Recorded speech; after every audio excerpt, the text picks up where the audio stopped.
Right now, there are more than 500,000 people in our state with suspended licenses, most of whom continue driving, and they could be putting your life at risk. In a News 2 I-Team investigation, News 2's Rebecca Collette uncovered just how frequently wrecks involving people without a license happen and the 2 things you can do to protect yourself.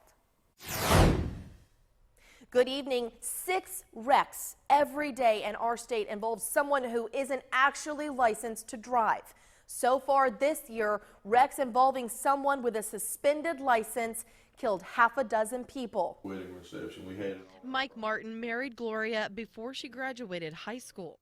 She redhead, long red hair, very feisty. That's what drew them together. Their marriage spanned 4 decades, a son and 2 grandchildren.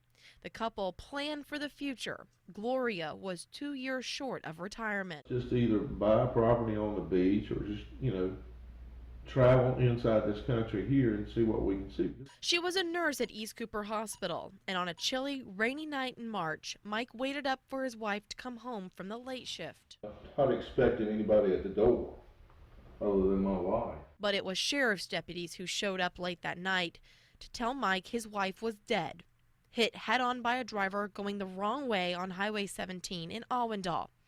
And the driver that hit her? She should have never been on the road. Christy Jordan didn't have a license. It was suspended. Right now, there are 500,000 people with a suspended license in the state. 1 out of 5 traffic deaths nationally involve a driver with a suspended license or no license at all. It becomes dangerous because a lot of these folks, their vehicles aren't legal, they don't have the proper insurance, and there's a reason why their driver's license is suspended in the first place. Some of those reasons: DUI, accumulation of points, failure to pay child support, some drug offenses, too many wrecks, no insurance, failure to pay tickets, and stealing gas. According to the South Carolina Department of Public Safety, so far in 2016, there have been 6 drivers involved in deadly wrecks statewide who were issued a citation for a suspended license. And last year, more than 2,200 drivers were involved in crashes with a violation of driving under suspension. Police say there is no way of stopping someone without a license from driving. There's no mechanism in place that we can keep someone from getting behind the wheel. So before you drive, accident and injury attorney Ken Harrell says protect yourself. Pull your documents out. Look at what they say. Is underinsured motorist coverage listed? I can't tell you how many times somebody will call me and say, oh, I've got full coverage. All they know is that they're legal, that they can be on the road. 2 policies are important. One to protect you from an uninsured driver, the other to protect you from an underinsured driver.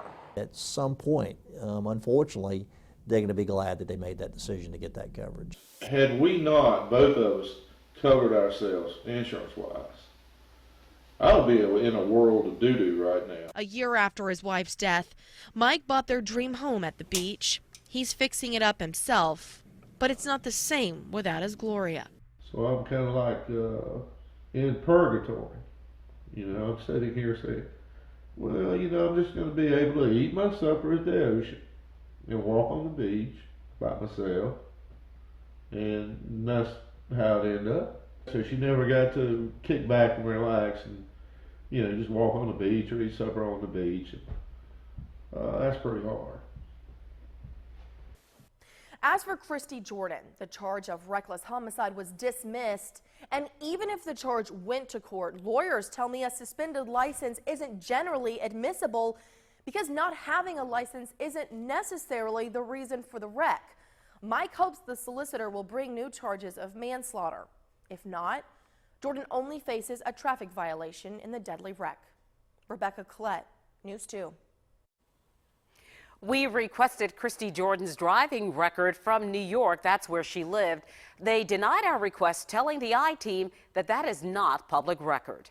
Remember, if you have something you want the News 2 I-Team to investigate, email us at iteam@wcbd.com.